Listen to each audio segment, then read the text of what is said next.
Fala pessoal, eu sou o Diego Souza, esse é o nosso canal Falando de Flu e hoje a gente vem aqui trazer notícias sobre a questão do Soteldo. O que aconteceu para o Soteldo não poder jogar a primeira fase do Mundial, praticamente fora, né, desse Super Mundial. Mas antes da gente começar a falar tudo sobre isso, informações que a gente conseguiu apurar, queria pedir sua ajuda. Se você não é inscrito no canal ainda, se inscreve, dá essa moral aqui pro Falando de Flu. Se você gostar do nosso vídeo, deixa seu like aqui, porque toda vez que você deixa o like, o YouTube entende que esse conteúdo é relevante e vai entregar para cada vez mais tricolores, e essa é uma das nossas metas. E também tem duas opções aqui: hypar o vídeo. Se você puder clicar em hypar o vídeo, você nos ajuda muito. E também, se você puder ser membro do Falando de Flu também, você dá uma moral gigantesca aqui pra gente do Falando de Flu. Se puder, dá essa moral pra gente. Agora, sem mais delongas, bora pro vídeo de hoje. E o que a gente pode falar sobre a questão do Soteldo, né? Ontem acho que todos foram pegos de surpresa, porque gravei um vídeo de manhã falando que o Renato teria todo o elenco disponível. Teria o Ares, teria o Soteldo, jogadores que estavam servindo a seleção já estariam se reintegrando ao elenco ontem. Porém, quando o Soteldo chega, ele vai fazer os exames médicos ali, né? Eu não sei se ele reclamou de um problema físico ou se os médicos do Fluminense foram fazer o exame, e quando fazem o exame constatam uma lesão grau 2 na coxa do Soteldo. Então, para mim, o que acontece assim, no contexto geral? Pode ter várias hipóteses aí, né? Pode ter a hipótese do Soteldo não estava com nenhuma lesão, jogou jogos de eliminatórios e acabou se machucando, pode ser algo plausível. Pode ter acontecido de estar meia boca lá no Santos, foi jogar pela seleção, agravou essa lesão, ou realmente já está machucado. Qual que para mim foi o grande erro da questão aí? Como que o Fluminense assina contrato com um jogador sem fazer exames nele? Claro, tem as informações aí que foi solicitado o Fluminense ao Santos os exames, né, de articulações, né? Tornozelo, joelho, tudo mais, para não constatar nenhuma lesão grave do Soteldo. Ali não tinha nada constatando, porém lesões musculares provavelmente não foi exigido pelo Fluminense.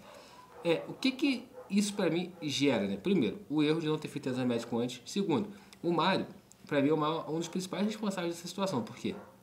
Ele vai para podcast, fala que sondou Cristiano Ronaldo, sondou Neymar, sondou não sei quem, sondou vários jogadores e não conseguiu fechar com ninguém. Então, às vésperas do Super Mundial, ele teve que acelerar a contratação de um jogador para dizer que contratou alguém para o Super Mundial. E até os valores que foram pagos no Soteldo, eu venho falando aqui há muito tempo.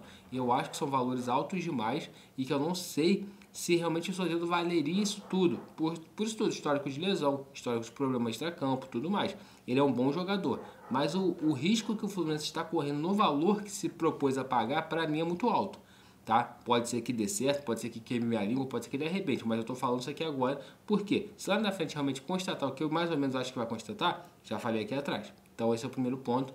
Então, nessa questão da pressa de você acelerar a contratação do jogador, não teve nem tempo de passar por exames médicos. Por quê? O Soteldo estava, acho que na Venezuela, junto com a seleção, não é para você jogar na Venezuela, se jogou na Argentina. Não é ter tempo hábil dele ir para o Rio, passar por exames médicos para assinar o contrato. Então o que o Fluminense fez? Acelera, assina o contrato, escreve o jogador e vamos embora. Aí o que aconteceu? Estamos sem o Soteldo para a disputa do Super Mundial aí, que seria, na minha opinião, a minha visão, eu acho que não começaria como titular. Eu acho que o Renato ia começar inserindo ele no time aos poucos, começaria com o Serna, realmente eu acho que o Serna teria continuidade da titularidade, só que ficou muito feio pro Fluminense. Até a gente fez uma live na sexta-feira, tava eu, o Avelino e o Joaquim, representantes de cada time, e o Avelino falou uma coisa que agora acaba que eu tenho que dar um pouco de razão para ele. Fala assim, todo dia sai de casa um bobo e um esperto. Um dia o Fluminense encontrou com o Santos. O Santos conseguiu vender o Soteldo por um valor muito alto, machucado, e o Fluminense acabou entrando de bobo nessa história, contratando o jogador.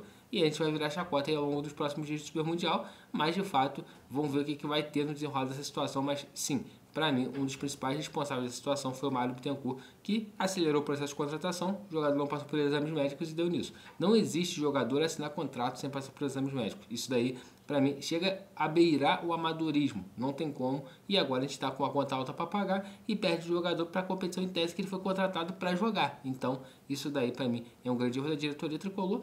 Mas vamos seguir. Agora a gente tem que focar também na nossa preparação para o jogo contra o Borussia, que é daqui a 2 dias, né? Terça-feira o Fluminense entra em campo às 1h da tarde para enfrentar o Borussia Dortmund. E o que eu posso falar sobre essa questão do Borussia? O Fluminense tem que se preparar muito bem, tem que ter um time muito organizado. Eu acredito que o Renato já está organizando esse time.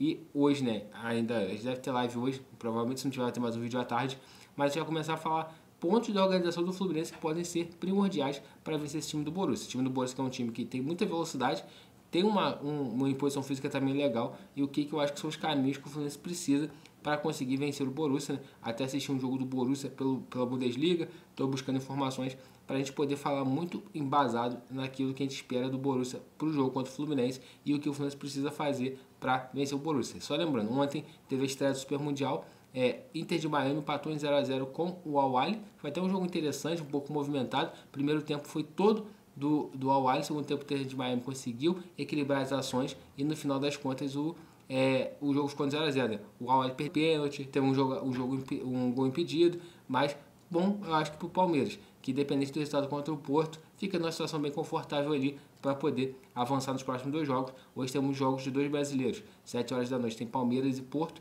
11 horas da noite Botafogo e Seattle. Então, isso aí, galera, já fazendo toda a cobertura aqui do Mundial, principalmente do Fluminense. Então, se inscreve aqui no canal para você não perder nada. Deixa seu like nesse vídeo aqui, porque seu like é muito importante. O YouTube entende que esse conteúdo é relevante, vai entregar cada vez mais para tricolores. E também, 2 opções aqui. Se você puder hypar o vídeo, você nos ajuda. Esse vídeo tem um alcance bem maior, você vai dar uma moral gigantesca para o Falando de Flu. E também, se você puder se tornar membro do Falando de Flu, apenas R$ 2,99. Preço de um café, você vai ajudar a gente também a crescer cada vez mais aqui no YouTube. Então, saudações tricolores e até a próxima.